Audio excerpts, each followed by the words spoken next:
She knows something about climate change.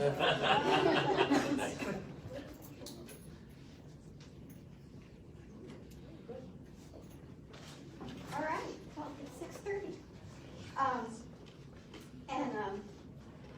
I know you're all eager to get to the 7:30 point when we have more food to eat. So I'm just saying, keep that in mind. As probably most of you know, I'm Noelle Williams. I'm the chair of the English department, and I'm here to welcome you to our 3rd annual English department alumni mixer and career panel. The department started this alumni mixer a couple years ago when I realized that San Jose State is an institution that has created the largest number of employees throughout the valley, and yet people talk about Stanford as having the best network in the valley. If San Jose State students and alumni just start talking to each other, we will automatically have the best network in this valley. So just keep thinking about that. And in that thought, we started these series of meetings that kind of, welcome people back to campus. And as you know, our motto, make sure you get one of these lovely bands if you haven't already, is where practicality meets passion. And I keep that in mind when I arrange these mixers because we often go back and forth between our passion, trying to help you reconnect with the things that brought you, to choose English in the first place or to choose language arts in the first place, and then with the kind of practicality issues. And this is actually, in the 3 years, this is our first career panel. So I'm really pleased. Also, speaking of opportunities, you don't have to wait until Alumni Mixer to take part in free reconnection to the university. For example, next Thursday, just happened to have this lovely next Thursday, the 21st at 6:30, we're going to celebrate in the MLK Library, the 2nd floor, we're going to celebrate the 45th anniversary of one of the very first anthologies of Asian American literature. And 2 of the original editors, Sean Wong and Los Nada, are flying out, and also the poet Marilyn Chin will be speaking there. So that's free. There's a lot of free events, so keep that in mind. Your tuition in some ways is still paying for itself because you still have a reason to come back to campus and remember where you came from. We have such riches today to share with you with 4 separate panelists. And actually, in 4 separate panelists, we have 2 teachers and 3 writers, at least. So, getting a lot there. We had to share it with our students as well, our about-to-be alumni is the way I think of you. So we have a mixture here of alumni and students. I'm now going to introduce each of our panelists. Then they will have a moment to say something, how they got to the position they are in now, and then we're going to go open the floor to Q&A for everyone. I'll just go like... Should we switch seats? We didn't think of that. I'll just go the way I have it written. Matthew Garnese is in 3rd from the left. He is a 2014 graduate of the BA in Career Writing, or Professional and Technical Writing as it's known today. So we've had a name change since then. Today he's a content strategist at Google. Lisa Francesca is down at the far end. She's a communications director for the College of Engineering, where we're at today. We're providing as our venue. Prior to this role, she worked as a marketing writer, copywriter, and assistant editor at companies such as Sunset Publishing, Adobe Systems, and Deloitte, while moonlighting as a freelance writer and an interfaith wedding officiant. Lisa earned her BA in English from UC Berkeley and her MFA in creative writing from San Jose State. She's written 2 books. The Wedding Officiant's Guide was published by Chronicle Books in San Francisco and has sold more than 18,000 copies. Her other book, A Biography of Her Great-Grandmother, became her MFA thesis. She graduated with her MFA in 2017. Lynn Orlando, second on your left, is both an MA and magna cum laude BA alumna from San Jose State. While earning her MA at San Jose State, Lynn was a teaching associate in the English department. After graduation, she stayed on for 6 years as a lecturer. And actually, I think we started teaching at the same year. Working as a contract technical writer during summer and holiday breaks. One day, someone from Cisco Systems called to ask if Lynn had a student who wanted a job, and she said, to our great sorrow, what about me? That started her full-time career in the tech industry, the majority of it spent in the fields of technical communications and marketing at Cisco Systems and Western Digital. 6 weeks ago, Lynn made the brave choice to leave the large company life at Western Digital, become the head of content marketing at a well-funded startup in stealth mode. So I don't know how much questions we can ask. Maybe you have to ask in a whisper. Sean Bui is a high school teacher at Cupertino High. Since everyone in this room has benefited from the work of high school teachers, he may not have to explain as much as the others do as to what it is he does on a daily basis. But he will have to explain how he has reached the level of skill that he has attained. Sean Bui came to us from Santa Clara University, but he received a single-subject teaching credential in English from San Jose State in 2010, which is why we are so proud that he was just named the 2019 California Teacher of the Year.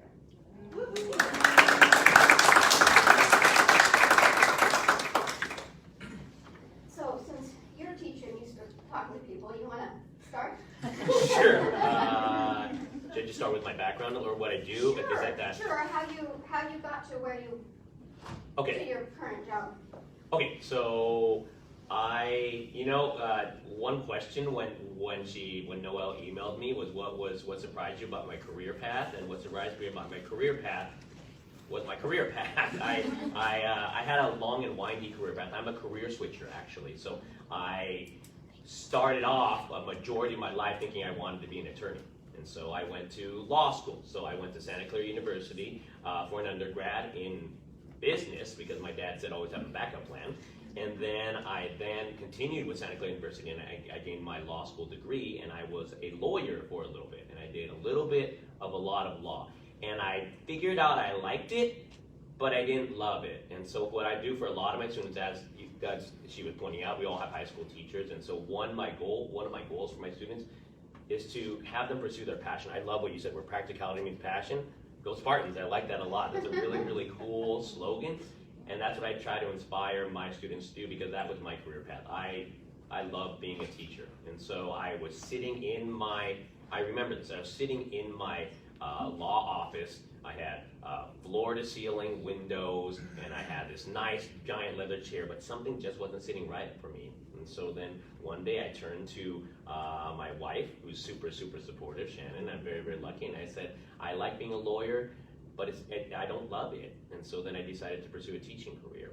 And eventually that led me over here, San Jose State, which I love, the San Jose State Credential Program. I gained all of my foundational teaching here. I cut my teeth here. I gained all of my strategies and assessment strategies here. Dr. Warner taught me all these strategies that I use I call it a teacher tool belt. I started building that, I'm a big Batman fan, building my utility belt at San Jose State University. Like, it's a wonderful credential program.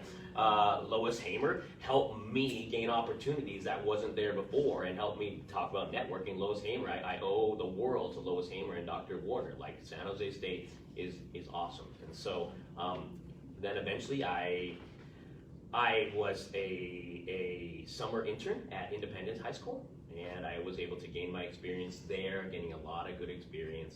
And then eventually I went to a career fair at the Santa Clara County Office of Education. Cupertino High School said they had a job opportunity opening. I had an interview, and then I began at Cupertino High School. And this is my 10th year at Cupertino High School. At Cupertino High School, I do a little bit, sometimes like a lawyer, I do a little bit of a lot. I'm the English Language Development Coordinator at Cupertino High School. I am the Writing Lab Co-Advisor at Cupertino High School. They call me the Golden Voice of Cupertino High School because I do the football games. So I'm the announcer of the football games. I'm the proud mock trial advisor at Cupertino High School. And then, I teach. So I teach English Language Development Level 3. Which I love very, very much. I love those kids so much. And I teach a course at Cupertino High School called Business Law.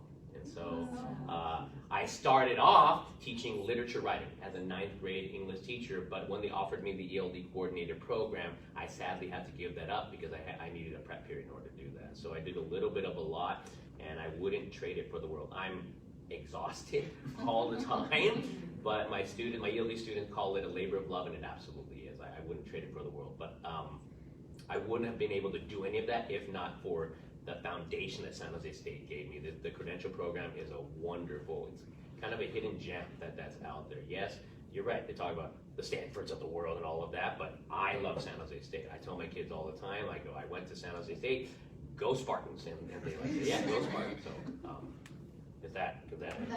Okay. Okay. Oh, I should have. I can project, so next time I'll use it. Next, I'm not sure if I need the microphone either. In fact, having taught in some of the big classrooms here at San Jose State, I learned to project my voice. We are taping it for people that can't be here, so I'm not sure if that will pick it up as well as human ears can, but that's all. Shall I? Yeah. Okay. Press it, turn screen. Green light must be on. Yeah. Thank you. So I learned to project my voice a lot while I was teaching, and then when I went into industry, as Noel said, Cisco Systems, and I'll go back a minute, but the point is that the very first few meetings that I led, I found myself shouting. Even though I was in a small room talking with, very few people, say 10 people in a room, I was so used to projecting my voice and talking to students, I had to change the way I spoke in a small room setting. But okay, so what surprised me about my college or about my path, my career path, in some ways I'm surprised that while I learned to read at a young age and always loved reading and writing, everything I've done, though I've had a varied career path all along the way, I have reinvented myself as the same multiple times, but at the same time, everything I've done had reading and writing at its core. So it just goes to show that when there is something that's your passion, you never stray far from it, even though you change your course here or there. For example, when I was a child, I loved to read. James and the Giant Peach was one of my favorites. I had pneumonia when I was in the 2nd grade, and so they just brought a bunch of books to me, and I was at home and I was reading the books, and it got to the point where I was in trouble actually for staying up too late and to read. So, I'd have to turn out the light. Well, then I found a flashlight, and I was like, covers, reading with a flashlight. I did not know that when my parents walked by, they could actually see the covers. So then I learned to go into the closet. And I was reading in the closet. When I learned to write, I had a passion for telling stories. So we had to write book reports, and we got some points for doing extra credit. So after writing the book reports, I realized that there was a story I needed to tell that I hadn't read yet. So I wrote a story and I turned it in. And I actually got in trouble from the teacher because she said, "Don't tell me the whole book that you read, just give me a report." And I said, "No, that wasn't the book. I wrote all of that." So reading and writing has always been, it was my foundation at the beginning. Then I got married. I didn't finish college the first time I started it. I majored in my husband. It was actually a good thing. We just celebrated our 41st wedding anniversary.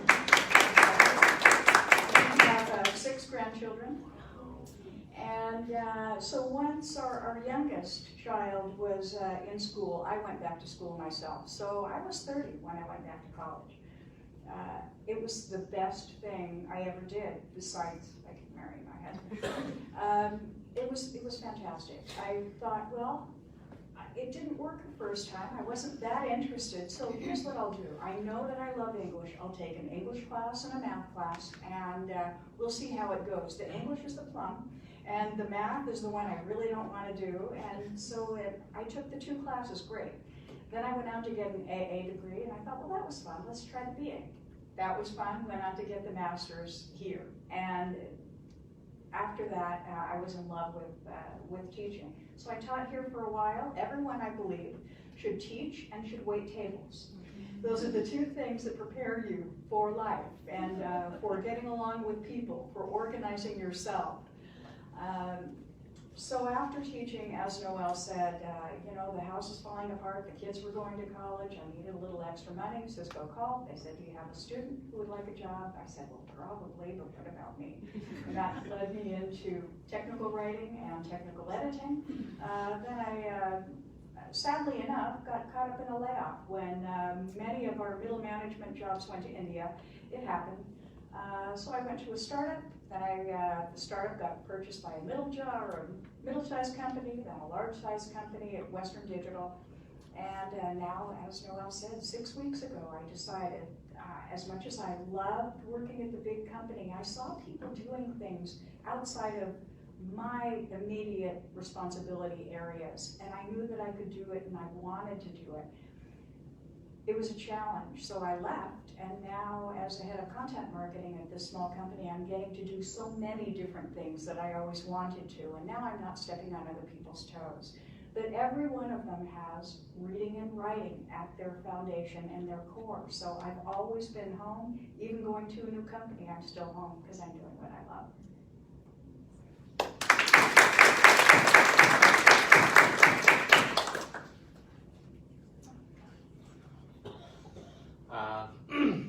Sorry, is it on? Yes, it's on. So what you said about waiting tables, I mean, that's very true, but I was more on the delivering pizzas door to door side, but I think the principle still applies, really.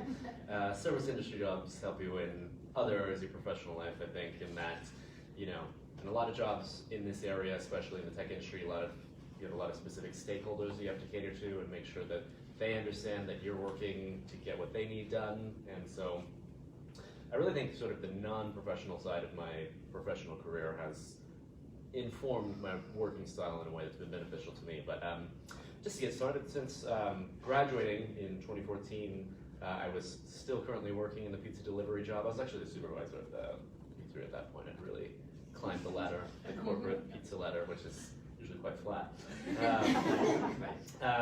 But I decided now that I have a degree, I'd like to find a job in some kind of industry, get into some kind of trade. And with an English degree, I mean, teaching is an obvious path that you can take, but that didn't really appeal to me as much because I had a lot of more experience in the service industry, but I was also working as a machinist at that time, and I liked doing work and sort of doing jobs, specific jobs, not really an interchange of knowledge as much as just sort of doing projects and things like that. So I started applying for many, many jobs, and it's very, very hard to get a job just through applying alone. So I spent weeks and weeks and weeks sending out email after email after email. And I think a lot of the English education, like the first thing you can benefit from that is like writing a decent cover letter, writing a nice resume, because that's their first introduction. I mean, that's their introduction to who you are, It's like, go to a restaurant, the first thing they give you is the bread, and if the bread's not good, then you're going to be wondering about the food, Another restaurant analogy. But so I started working at a data storage company, which sounds, I think, interesting to everybody here, storing some of that data. But I got a job there as a marketing intern, and they essentially hired me just because of the English skills, because there they have a lot of marketing copy that they need to be written, a lot of technical documentation, and data sheets, and also presentations that they used to train people on the products and things like that. So I was working as an intern, and they didn't give me a lot of responsibilities at first. And I was working in this office. It was a ginormous office with maybe 10 to 12 people working there. So it was like as big as like 3 full-sized basketball courts, and then just in various areas, people in cubes. It was carpeted, so you couldn't actually hear a pin drop, but you could hear, a fly buzzing on the other side of the office. And eventually they liked the work that I did there enough that they gave me a full-time job and gave me a little bit of a pay bump, and then they started saying, well, we'll start having you work in marketing, and you can train the people on data storage related products. I have no background in technology whatsoever, but they just like working with me, I suppose. So I had to give new hire presentations, and so you stand up in front of a big group of new hires, and they talk about this product, but I had no background on the products, and they didn't hire me because I have technical expertise. So I used to have to take, like, they would record the videos of the people doing the presentations. So I took the last guy's video and I just memorized verbatim what he had said. And I stood up as if I was like acting on a stage. And then people would ask me questions and I'd say, well, I'm just a marketing person. You also speak to an engineer. You get that one. And so that job relied a lot more on personal charisma more than anything else, I think. But I worked there for about 2 years, and then I wanted to get into something a little bit more writing focused because writing was a very small part of that job, and I feel like that was always my biggest strength professionally. So again, I was technically applying for other jobs the entire time that I was there. That's one thing in my career, it's really just been, I'll get this job, it's really just more of a lily pad to a job that I like, to another lily pad of another job that I like more, et cetera, et cetera. And so while I was there, I was applying and interviewing for jobs for a solid 2 years, and none of it really worked out. Like, I would have in my resume that I've been trained to use, Chicago style or AP style. From this guy who was an engineer, he said, okay, so what does that mean, Chicago style? In books and things like that, even in Chicago style, I have no idea what that is. Tell me what's valuable.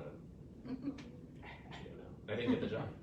It's not that I don't know why it's valuable, but it's hard to translate that to an engineer. They don't really understand conventional writing things. That's why they hire writers.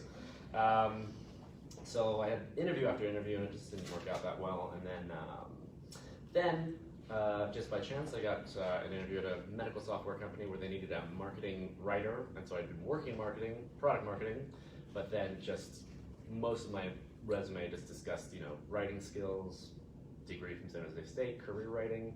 So they said, that guy's got marketing experience, he's also a writer, so we'll just take that guy. And so I was working there for about a year, and it was decent, I liked it. It was a little bit higher pay, it was medical software, I think I mentioned that. So it's just basically like electronic health records.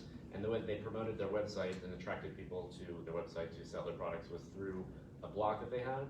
And the blog that they had was very focused on SEO, so that if people are searching for electronic health records, they want their articles to be at like the #1 position. So I'd be writing and having all the SEO taken care of in the writing, all the headings and things like that. And that went really well. And then one day, I had been applying to so many jobs that I guess my email ended up in some big database somewhere for some recruiting company. And they told me about a contract position at Google that was they didn't say content strategist, because that wasn't the title for the job. It was like a, I forget what it was now. It was a lead writer. So they wanted somebody to like lead a group of other sort of documentation writers. And it was through a contract company, so it wasn't working directly for Google, but it seemed like a pretty great opportunity. It was also another month in pay, so I considered it.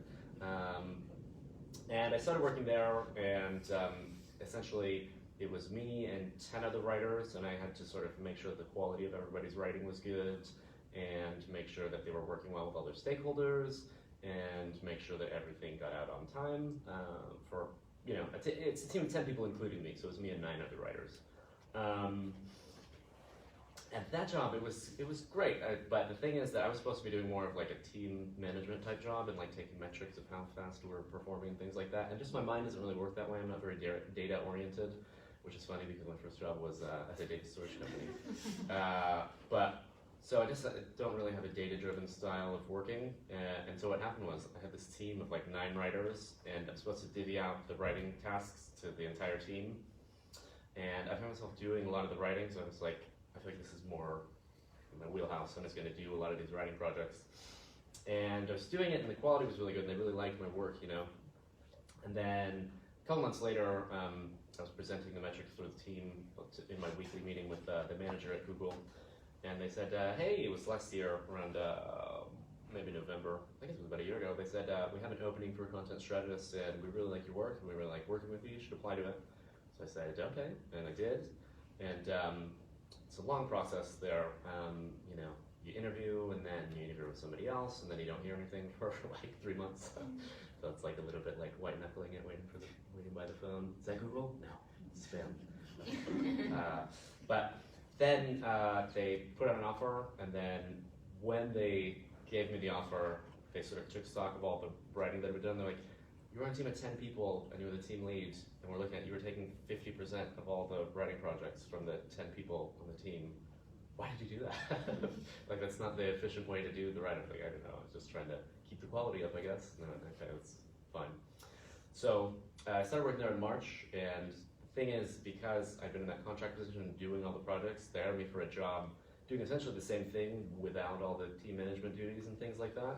So it's like less actual data-driven work and more of the actual writing and working with product managers, product operations managers to get all the, you know, pertinent information about a product launch or something like that, and write a series of articles about the product, and then just be in charge of putting them into the content management system, getting the articles translated, and then getting them published on whatever data they want. Because, you know, if they're launching a product, they need the documentation to be out at the same time. So yeah, I've been doing that since March, and it's going great. I came pretty much here straight from work, so that's kind of my trajectory.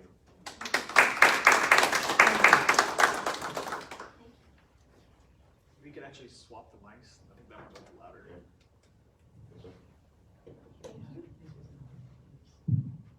Thank you. Well, hello, everybody.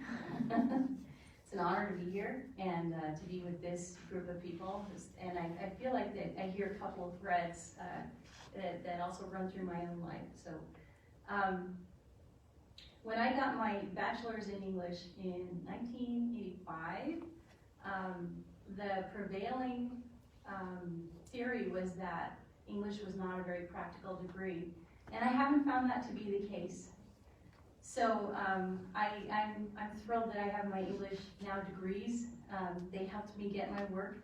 And the way I think about it is that we learn three great things when we graduate with our bachelor's. We learn how to write better than most people in business. And so there's always going to be a job, because people in business really need good communications. They need you to go to subject matter experts, whether they are making handmade paper or widgets or processes, and they need you to explain it to the lay people, to the readers. Also, it teaches you how to read. And let me tell you, for cheap entertainment, reading cannot be beat. Books are fantastic, and books have just kept on expanding my world. The more I learn, the more I want to learn. It's a way of traveling without going outside. So reading has helped me keep growing.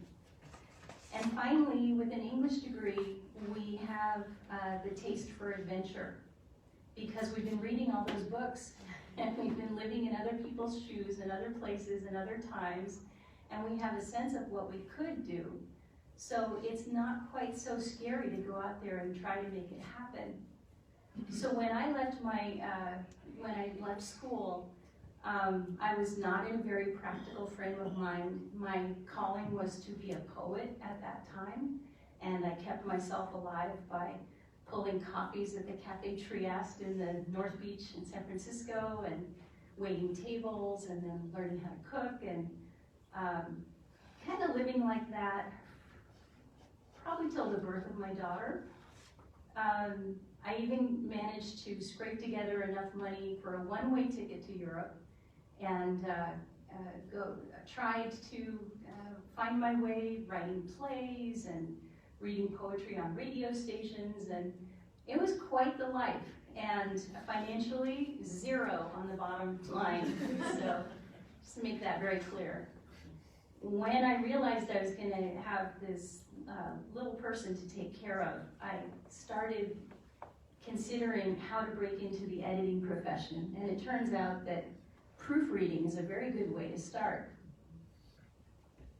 So up in Eugene, Oregon, where I was at the time, I began to proofread on trade magazines.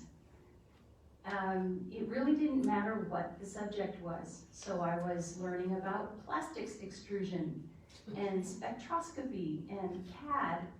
And at the same time, I would write little articles about what to do with your toddler on a rainy day, or how to be with your toddler on a plane. and sell those, or actually just place those in the local papers. I was building my portfolio with a lot of free pieces. The jobs got better and better, and when I came back to California, I had a real urge to work for Sunset, and by luck, I got a chance to go in and work in the books side of Sunset. For those of you who haven't been to the Menlo Park campus where Sunset was, working there was like you had a little courtyard with tiles and a fountain splashing while you were working, and I would traffic photographs and write the backs of the books on upholstery or cooking and write the flat copy, and then I would go over to the test kitchen where they would be laying out 3 kinds of lemon meringue pie for us to try, and good job. Really low pay, because they could get anyone, right? And by a fluke, I was then invited to apply at Adobe to make literally twice as much as I was making at Sunset. I couldn't say no. I did everything I could to get in, and I slipped in only because the job was as a web assistant editor, and nobody really knew how the web worked. So I convinced them that I could do it. And from there, I wrote the back of the box copy for Photoshop and Illustrator and all those things. Victim of a layoff in 2001 after the towers went down. And I can tell you that networking is everything. I encourage you to always have the conversation. I ran into someone at a networking event. She had a nice purse, and I admired the purse. And it turned out she was a purse designer. And we exchanged cards. And a few weeks later, she sent out a mass email, and I was one of the recipients. And she said, "There's this job at Deloitte if anyone's interested." And that's how I got the beginning of my 10 years with Deloitte. Coming to this job was a little different. I was already working on my master's here, and I was already in love with San Jose State.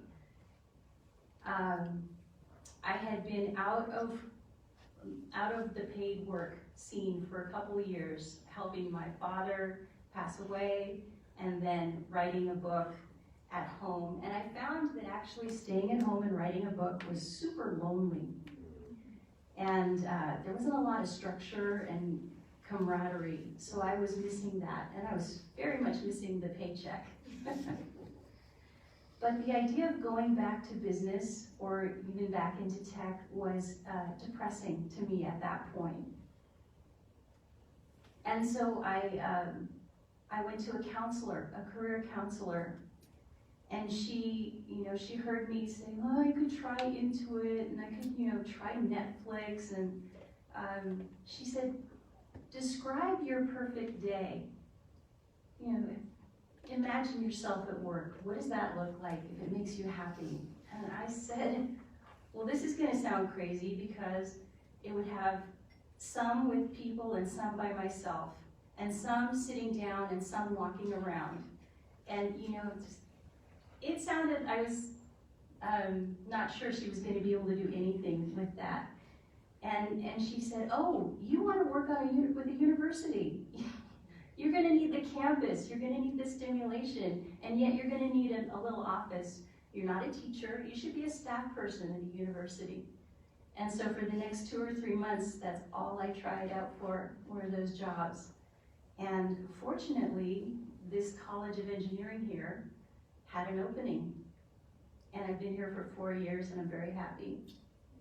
I just want to say one more thing.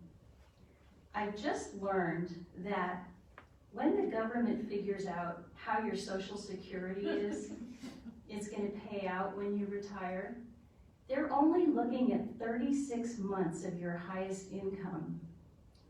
So if you want to be a starving artist for most of your life, awesome, but you should go work for a tech company for 36 months. Get that level up there, and then go do what you want to do. That's just saying.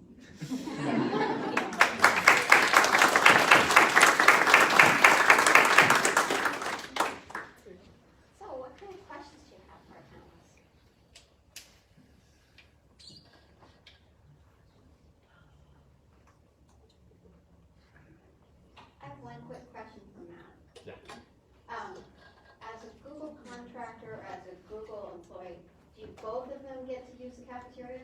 They must get to use the cafeteria, yes, but you cannot bring guests as a contractor. Yeah. Although I'm sure they probably, no, officially no. But there's various differences like that, but in general, it's very similar, you know. Yeah.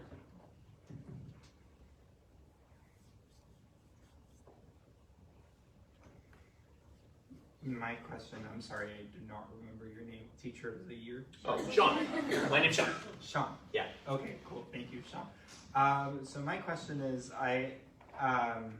coming from me as a teacher, I've been teaching now for 4 years. This is my 4th year. And my question is, I heard you say that you are exhausted all the time, which makes sense with how much you're doing and how much you're achieving. But the core of my question is, how do you balance everything that you do as a teacher? Because I know it is a labor of love, and I know that you have to love it at the end of the day to do it. But what have you found helps you? It's so I guess. Yep. Sorry, it's still yours. That's okay. Excellent question. Your name was? Manny. Manny. Nice to meet you. They don't teach you that in credential school, and so that's another question that Noelle was kind of on there is what did you wish that you knew at the time? And it is the work-life balance. And to be honest with you, a lot of my colleagues, high school teachers, I'll just speak for myself, I wasn't very good at that. And it just takes time to kind of do that, and it takes setting boundaries, and it takes giving yourself permission that it's good to give formative feedback right away, but if the kids don't get it in a couple of days, it'll be okay. Like, the world isn't going to explode. The kids will be just fine. Now, is it important to kind of stay on top of your grading? Absolutely, but you gotta have boundaries too. And for me, one of the ways I really define myself is as a teacher, but I've learned over my years of teaching that I need to find other ways to kind of take a break, to have the boundaries. So I'm a big football fan, and so Sundays are my day, and so Sundays are my football day, and then there's no grading, I try not to check email from the kids or anything like that, but it takes a lot of just kind of giving yourself permission that everything will be okay, that I do have this stack of grading that I carry in my bag from school to home, back to school again, but it's okay that I didn't get to it, and as long as I get to it in a timely fashion. So I think it's just setting up the boundaries. And when I first started my career, I didn't know how to do that. They don't teach you that in the credential program, but it's just learning that I need to set up these boundaries and that you need a work-life balance, or else you're not there for the long haul. I think one of my colleagues that I trust very much is we would sit at an English department meeting, and she says, I want to be here in 5 years and see the same faces around the room. And if we don't have that work-life balance, it's not going to happen. We're going to all burn out. And I think that applies to any career, is having kind of those boundaries a little bit. Thank you.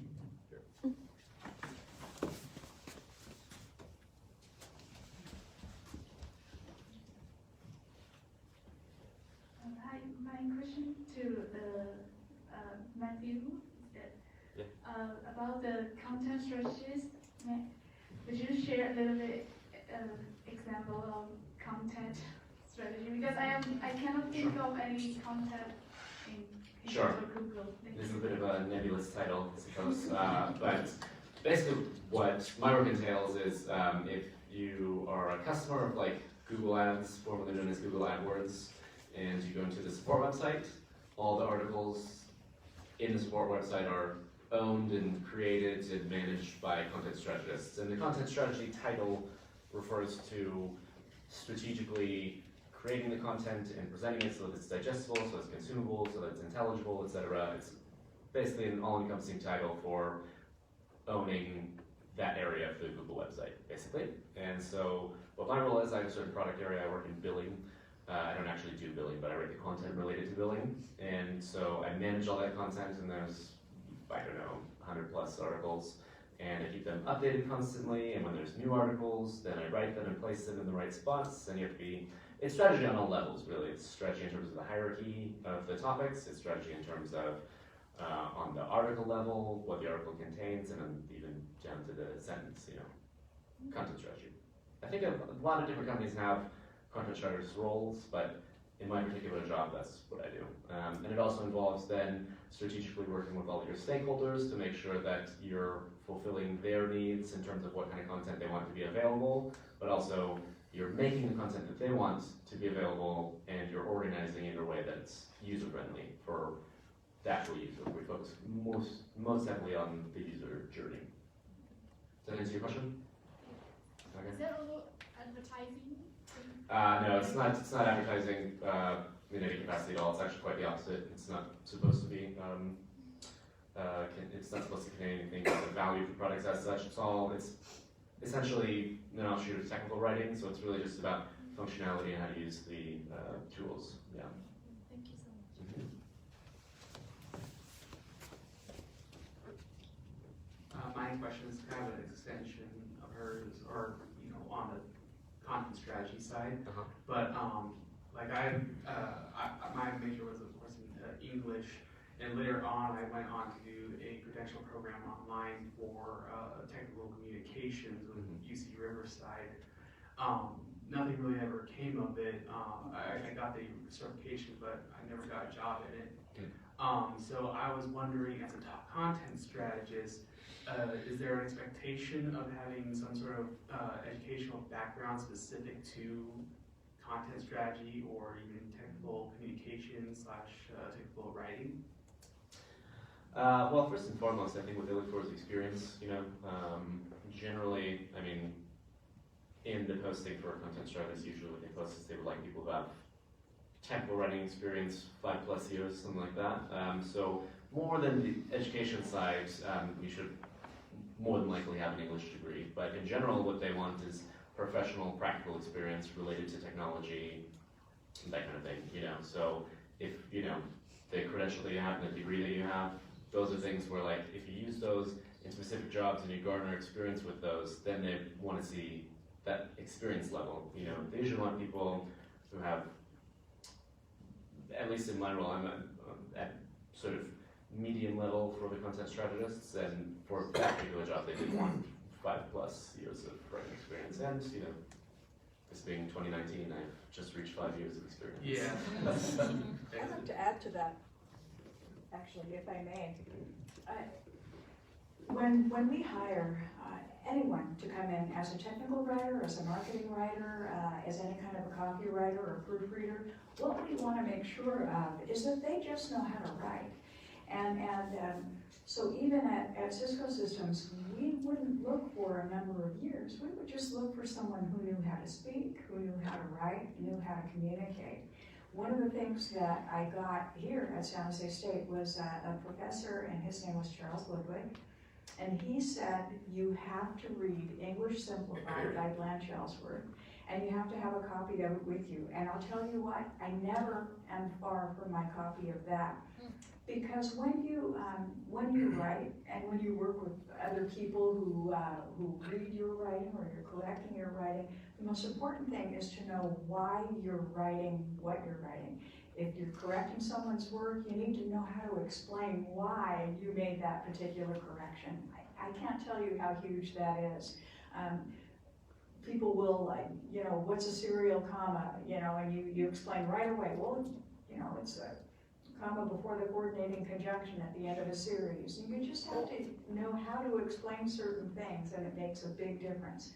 Just knowing how to write gives you a leg up higher than so many other people, and that's one key right there to getting a job.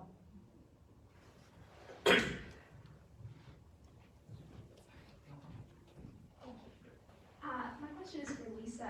You talked a bit about portfolio building, and you talked about newspapers. Would you recommend that as a strategy for portfolio building, or is it different now that the online age is so much further along? I do recommend putting out articles and being willing to do them for free up to a point. But yes, I was building it with newspaper articles because blogs hadn't started yet. I feel like if you write a cover letter and it's online and you have 4 or 5 articles you've written, just links to those underneath, you're doing the right thing. To show samples right there of how you can write, and maybe about the breadth of the subject matter you can cover, or the depth that you can go into. Awesome, thank you. Love that's helpful. Hi, this question is for Lisa again. So how can you balance between like creative writing and your day job? I love that question, thank you. Well, it is a struggle. It is a constant struggle because creative writing takes the deep work. There's a phrase going around now. This deep work. Cal Newhall, I think. Anyway, and when I became a director of communications, it was more like stepping into a rapidly flowing river of information, and it's hard to pull out and do that deep work. So I have a manuscript that really needs my attention, and I think I'm not going to be able to address it till winter break and then summer break. So that's something I'm struggling with. However, I have to say, in my day job, so much of my creativity is getting exercised. Today, typical day, first thing I did was look over the Alumni magazine that was coming from the printers, just to make sure that there were no typos and color issues with that. Then I went onto a photo shoot for our holiday card that's coming up. I'm helping someone write his commencement speech, and just all this very interesting stuff that has to do with words and communication, in addition to 50 to 100 emails a day, explaining things or asking for things. So it's a constant creative effort being in this field. So I don't think I've given you a clear answer at all. Does anyone want to add? I thought that was you. I have a question for you, Lisa. You mentioned working over winter break and summer break. Do you get those off, or are those just lighter loads of are those just like low seasons? Mm-hmm. So for staff, it's unlike teachers. We don't take it off. But there's something wonderful about being on campus when nobody's here. It's like you're the keeper of the temple, and you walk around these empty halls. And especially if the cafeteria is still open, that's a good thing. But so the level of work and the level of just motion goes way down, and I feel then that I can maybe just have a calm work day and then throw myself into the deep work afterwards. Yeah. So you still work on a campus with a trickling fountain? Yes, I do, and I love that fountain. And being here is so wonderful because in the midst of all the engineering stories I'm working on, I can go walk over to the art building and look in the halls at the art, or I can go into the music building and listen to the concerts at lunch. I mean, this is the library's right there. It's heaven. I want to. Oh. No, please. Hi there, my name is Elsa. So I'm a public relations student, so hearing about your communications director background is really interesting to me. So in my department, we're just recently got moved to the same college as the English department, and I think that has to do with how much they push, how important writing is, and it's a big part of PR. We're communicating to a variety of different stakeholders as well. So to the former teachers and the current teacher, and just from from all of your experiences, in what ways can current students and recent graduates keep honing their writing skills, and where do you see the future of the industry of just writing in general going, because I think it's becoming a lot more integrated. So how do we best prepare for that?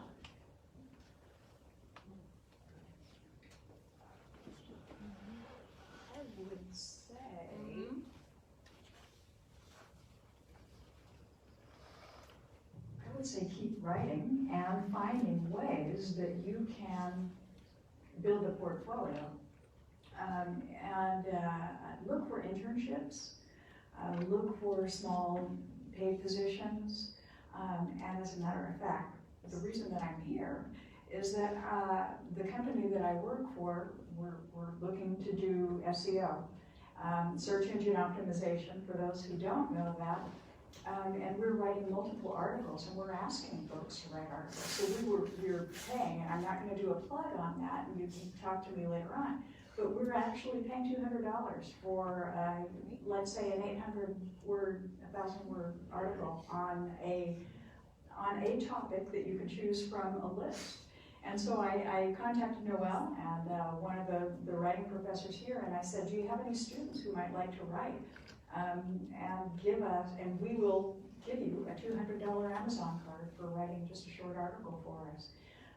And then I will write a letter for you and tell whoever, about your writing skills. So that's actually, then Noelle said, well, great, and can you join us at this, at this evening? I said, I would absolutely love to. So there are people who are willing to give you opportunities to write. Some want writing for free, but others are willing to pay you because you know what? It's not so easy to write. We all know this. So there's a little bit of anxiety that goes into it. So look for opportunities like that. There are companies now in my company, I'm involved in AR and PR, and also the technical writing. So as the head of content, anything that anyone writes in the company is in my purview. So I'm always looking for people who will contribute to all of our content. And so see me afterward. Maybe we can give you a little bit of experience right here. Right, always have the conversation. Yeah, absolutely. And keep asking those questions, because see? Yeah, I actually just wanted to add, because I have my own portfolio as well, and I found that a good way to start with the portfolio is even look in the university, because there will be departments or even classes where they publish like papers or journals or anything like that. And that's how I got my start, was in the English department. They have a newsletter that I helped, that I was in a class that edited the newspaper, the newsletter, and I also wrote an article for one of the newspapers on campus. So, there's a lot of opportunities on campus, I think, that you can find for writing or editing or anything like that. Network, network, network, all the time. And then I also want to say, and I don't know if this one's working. Thank you. One of the best tools I got in my MFA program was the weekly 2-pager. I had a professor several times, and every time I had her, she would assign a weekly 2-pager. Topic was your choice. And what that does is you have a pile of work, and you're also kind of used to copying up 2 pages a week, which is just a very good baseline. So whether you're marketing it or not, it's a very good habit to be in. I actually have a question for Sean. Alec. Hi. I used to work for the Boys and Girls Clubs, have some experience working with children, and they were always on their phones, no matter what. So how do you, in this day and age, inspire students where everyone has a phone, we're always glued to it, to actually hey, listen to me, what I have to tell you is very important. That one. That's the loud one. All right, we'll take the loud one. Good question. In my classroom, I refer to it as the black mirror. Stop staring at your black mirrors. One of the things that they don't really teach you in school is small talk, so have some small talk with each other. I think one of the things I learned in my teaching career is always starting every activity or assessment with a why. Why is this important? Why is this? And it's not because I said so. It's not going to work with teenagers. It's how is this a leverageable skill that you're going to be using for the rest of your life? And so I echo all the panelists. I teach reading all the time in my law class, in my English language development class. I teach writing all the time, but not for the sake of writing, because for the sake of the fact that you're going to use these skills later on in high school, later on in college, later on in life, and then that can turn into success for you. And so I start with a why all the time. And then I think the other thing is, and it's always, and I really believe that, I refer to it as you do you, you kind of be with you, but it's just, you need to have passion for what you do, and if you're engaged in the material, then for the most part, students will be engaged in the material too. They can sense, at least this is how I feel, and this is all just kind of my truth and my story. Teenagers they don't like fakeness. Like when you are fake up there and you don't really buy into the curriculum, you don't really believe in what you're teaching, that strikes them the wrong way. Because they're sitting in an environment where teenagers, it's this realm of genius being unclear in the first place. They don't know who they are. And so if they don't know who they are, and they see someone in front of the room, have no idea who he or she is, that's not going to strike well with them. And so I'm really big into being authentic and showing why I believe in this curriculum. If I don't believe in it, then I'm not going to teach them. If I don't believe it's going to give them leverageable skills, I'm not going to waste their time. And so I have a saying posted in my classroom, a few sayings, but one of them is that this is important. And I point to it all the time. Like, why are you here at 7:30 in the morning? Let me tell you why this is important for you. Let me tell you why you're sitting in this classroom, because you could be doing other things. Most of them would say sleeping, if not sleeping at the time. But this is why it's going to be important for you and for your life. And that works for the most part. Don't get me wrong. There's some kids that still are kind of, they want to have their phones out and all of that. And I say for that, I kind of pick and choose my battles. I mean, you kind of have you do you a little bit, but it's those two things, at least for me, is telling them why, connected to everything.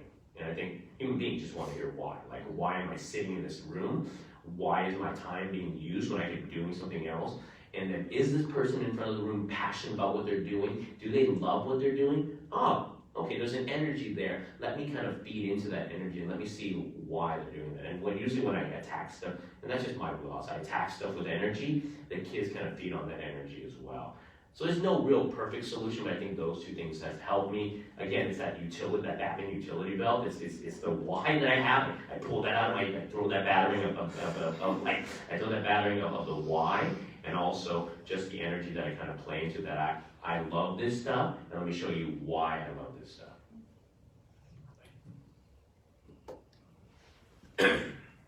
So I have another question for Sean. Sure. You mentioned that you teach ELD. I do. Which is a class where students are trying to reclassify as Correct. fluent, right? Right. In English. And Right. I feel like that climate of like, we need to get scores up, we need to get numbers up is in every classroom, in every subject. And I'm wondering, how do you balance teaching genuine curriculum, like you're saying, that you can be passionate about, and that there can be real energy around, with the fact that you need to get numbers up and that you need to have kids reclassified? Manny, is that right? Yeah. So I'm very lucky to work in the district that I work in that the lead of the ELD program for all 5 schools in my district isn't all about numbers necessarily. What he's about is, a few years ago, there's something coming out called Common Core, and everybody kind of freaked out about Common Core. But then our ELD coordinator looked at us, the head of the program, and said, you know what? We're doing this already. If we continue to give them skills in reading, writing, listening, and public speaking, if it continues to remain rigorous and relevant, the scores will follow. My wife is very wise. Like we can't. She once told me, "I can't." Shannon's very wise. I can't. Shout out Shannon. I can't really control scores because some kids don't eat breakfast. Some kids aren't getting sleep. Some kids are working at night. All of these things you can't control. But what I can control is the rigor. And rigor doesn't mean more and harder. It means just challenging them in their zone of proximal development and also making it relevant for them. We believe in my district, if we shape activities where it's all around listening, reading, writing, public speaking, we keep it rigorous, we keep it relevant, we keep it engaging, the scores will follow. Now, I'm just speaking my truth in my particular high school, and my principal has my back on that. Those schools, I think it's sometimes it is maybe about scores, right? But I think as long as I'm teaching those skills, and then I'm teaching them the why, and we continue to assess them and give them immediate feedback, and and then the summative assessment, and they can see that they grow. And we promote this thing in my district called growth mindset. The scores will follow. And I think explaining that to my principal and my ELD coordinator, they bought into that as well. But I think it has to be kind of a village, right? It has to be a whole belief in that. But that's what I believe, and again, going back to my wheelhouse, that's what I believe. If I keep it rigorous and relevant, the scores will follow generally. Thank you.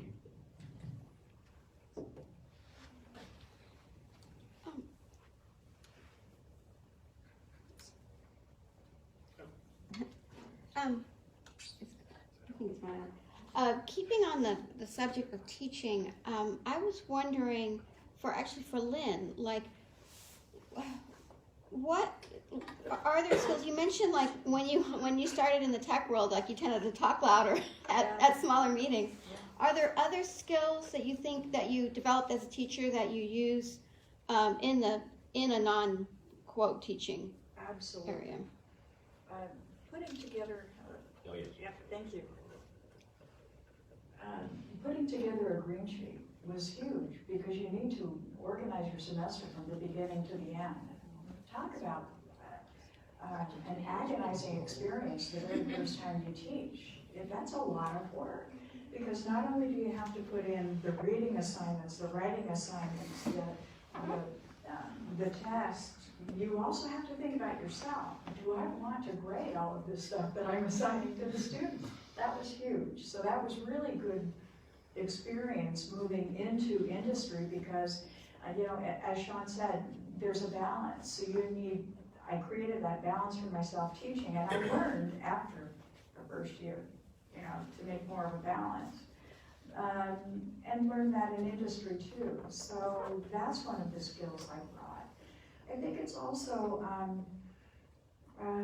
just relating to people, talking to them and trying to elicit a response. You know that you need to, with students, you know, students sometimes,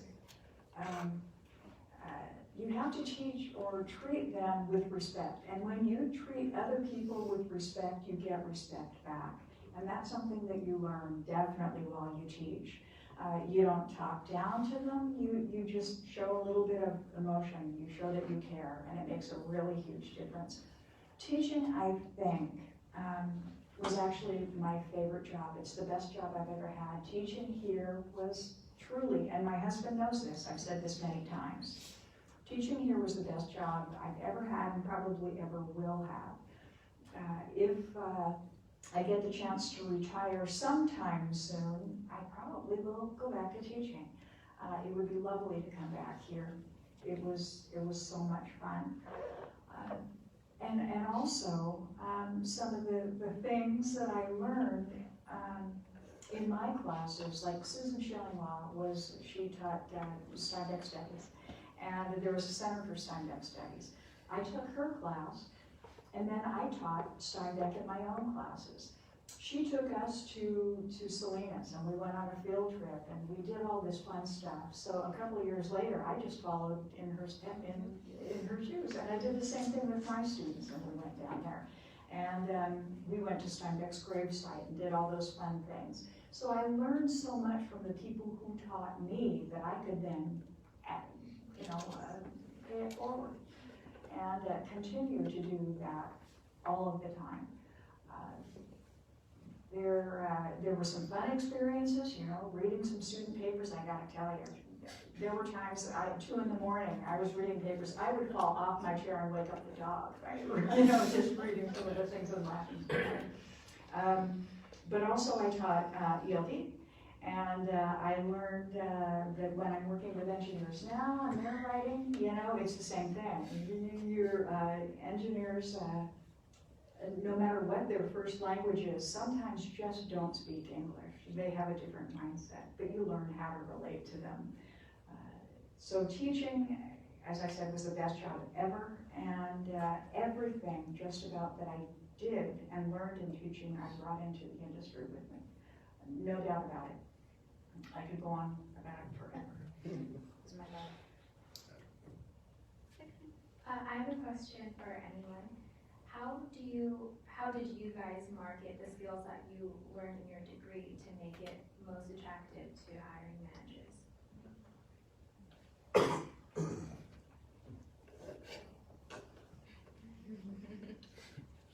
You want to try that one, Matthew, since you're so recent? Sure.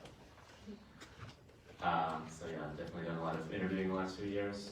But the thing about interviewing is you do a lot of them, and it's like going fishing, you just catch fish all the time. Sometimes you cast it out and then it doesn't come back, But I think, apart from even just the resume, I think the cover letter is a very important detail, and just the interview itself, and how you carry yourself in the interview. But having said that, on my resume, a lot of the attributes that I wanted to highlight through education and work experience were usually, they like to see like a lot of like, I feel like they want to see like a lot of data and resumes and things like that. Like I did XYZ number of things while I was working in this place, and it's, sort of interesting looking numbers.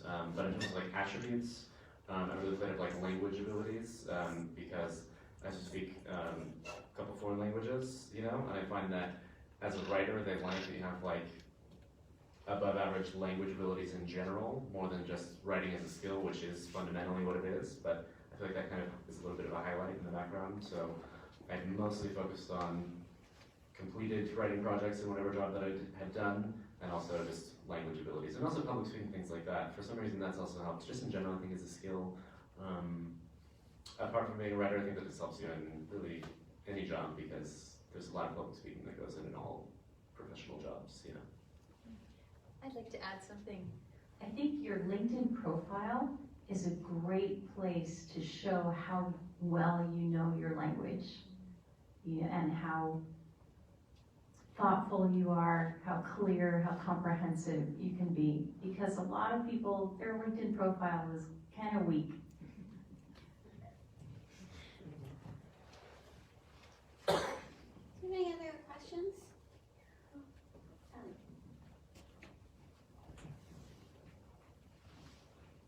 Kind of a hard question, I guess, but you all have kind of changed fields throughout your careers. I'm a graduating senior, so I see all these different fields headed into them. Like, how do I know which one to go into? Like, how do you ever really know which field's the right one for you? Like, is that? Ooh, me. I know. I think all of us could answer that. Yeah. Well, one thing my dad always told me is, it's not what do you want to do, but what do you want to do next? And I think you should go where you want to go next, keeping in mind that you'll probably have like up to 5 careers, and yet you'll be using all the stuff that you know in those careers, and you'll be taking you with you through this journey of growth and change. What I can answer too. I just think also like, so I've worked in tech generally, but also I started in marketing, and then now it's more sort of technical writing. But I feel like through all the different jobs that I've had, I haven't really had big shifts in the career, but definitely big shifts in industry and things like that. And I feel like the point of it is to start wherever you're going to start, but just have it's really just professional tenacity or something like that. Just work really hard, be very diligent, and focus on, like she said, what you want to do next. If you are working a job and you happen to not even really feel particularly passionate about the job that you're in, then you can just look for a new one. Especially now, during these times in this area, there are a lot of opportunities in this particular moment. So now is probably a good time to just, get out there. Start somewhere. It probably won't be the place where you end up. Very few people start in a career and stay in the same place for years and years. But start someplace, and then look around at what's happening where you happen to be. And there are almost always new opportunities. So if you're not enjoying what you're doing where you are, find a need. Every place has a need that needs to be filled. And if you go in and you have an aptitude for it, an interest in it, and you make steps to fill that need, that will take you on the journey that you need to go on, and hopefully you'll find your passion and your place. I think that you will. So I echo what everyone at this table said, a lot of wisdom, but what I tell my students all the time is do what you love and try to do it better. than anyone else. And when you do that, it opens up other opportunities for you. When I started at Cupertino High School, I thought I was just going to be an English teacher. And then I became an English language development teacher. And then I became an English language development coordinator. And then they realized that I was a lawyer in my past life, so said, hey, would you like to teach this business law class? And now I'm running out of fingers. And then they're, hey, you are also, you used to do speech and debate and you're doing law, so why don't you be mock trial advisor? You like football and you did powder puff announcing, so why don't you become the voice of the varsity and the JV football team? And so it was just me just basically living in Cupertino High School because I loved it so much. I tell Shannon, I would run to work if I wanted to. I am exhausted, but by doing what I love and trying my best, it's not a competition, right? Like teachers are kind of, they're all kind of supportive of each other, but trying to do it the best of my ability, it opens up other opportunities for you. And take it from someone that like, my career path was this. I knew I wanted to be a lawyer. I was set. And then suddenly that whole like call to action and all that whole hero's journey stuff, like it was over there now, and then I just went with it. And then I did the best that I could at it, and I do it with so much, you hear the word passion a lot, so it's just be passionate about what you do, love what you do, and try to do it better than anyone else. There's that old saying where like, if you love what you do, you never work a day in your life, and that's trite, right? But it's kind of true a little bit, but like, because you spend a majority of your life, that's your job, right? And so that's the one advice I give to all my students. Do what you love, be passionate about it, follow your passion, and try to do it better than anyone else. There's this Japanese concept of ikigai. I'm not just saying it properly, but it's like all these, I supposedly have one of these,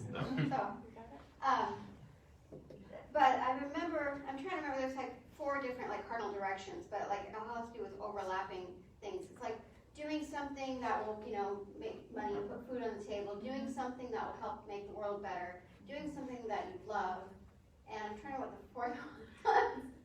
Doing something that's needed. Anyway, there's like 4 things, and it talked about like all these different ways that they overlap, and those are different kinds of professions. And I remember when I first learned about this concept, I kept going around the circle like, oh, well, that's probably me. No, that's probably me. That's probably me.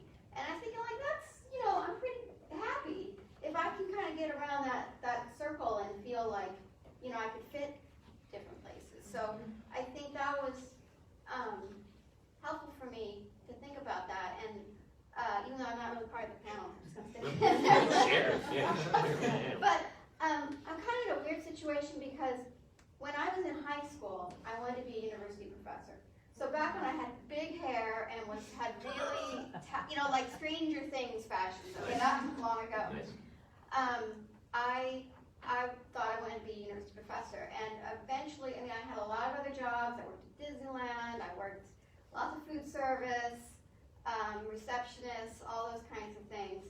And eventually I did go back to university after my BA. And so, I got my last job was technically the last millennium. Like I said, we were hired at the same time in 1998. It was a long time ago.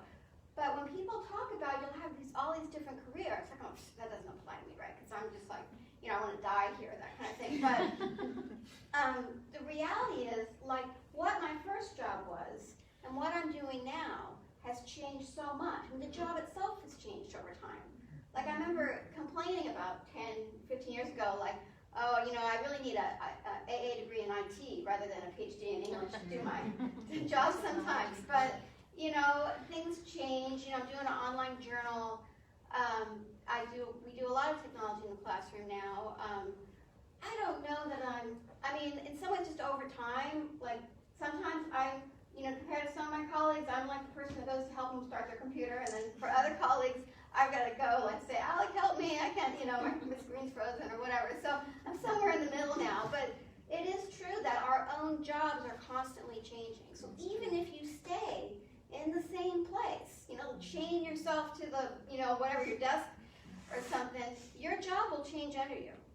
So I think that's another thing that, one of the things that I always think of what I do here is that I teach people how to learn. I don't necessarily teach you a certain content. some of you will have forgotten what we read in the classes we had together, but if you are thinking critically and developing arguments, you keep thinking critically and keep thinking about, problem solving and all that as your job, transforms. Whether you actually move jobs or whether just the job that you're doing, is different than it was before. I mean, like being a journalist, you mentioned that, it's very different than it was when Lisa started. And that's true for, I think, almost every career that I can think of. There's very few. I mean, even food service is different than it was, 30 years ago. So I think that was one thing that I learned in my career that I didn't necessarily learn in school, but just, don't fret so much about the first job or about your path, because the path is going to keep going. It's more like a conveyor belt, like one of those automatic sidewalks at an airport or whatever. It's going to be going. You may not always have a choice which direction it's going. I mean, I'm hoping that you'll have a lot of agency and be able to shape things based on your passion. But things are going to be changing whether you ask for them to change or not. So I guess that's one thing that I didn't think of when I started last millennium. Great job.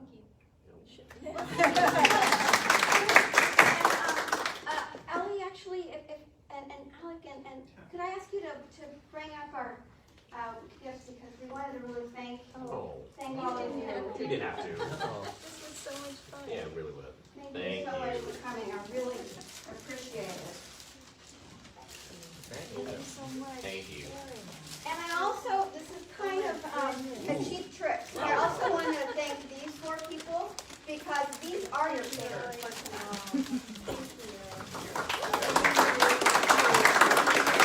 Thank you.